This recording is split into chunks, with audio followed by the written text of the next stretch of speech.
Naranasan mo na bang may kakaibang pakiramdam tungkol sa isang bagay?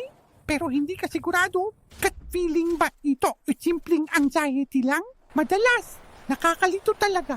Pero may madaling paraan para malaman. Isipin mo na lang na ang anxiety ay parang isang tense moodlet sa The Sims. Maingay ito at puno ng what-ifs.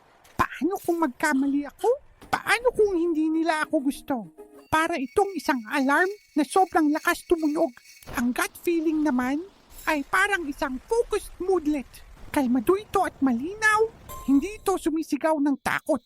Sa halip, bumubulong ito ng impormasyon. Parang isang inner voice na nagsasabing, "Hey, tingnan mo ito." So paano mo sila paghihiwalayin? Huminga ka ng malalim at tanungin ang sarili mo, ang nararamdaman ko ba ay nagbibigay ng impormasyon o takot lang? Kung ito'y takot, malamang anxiety yan.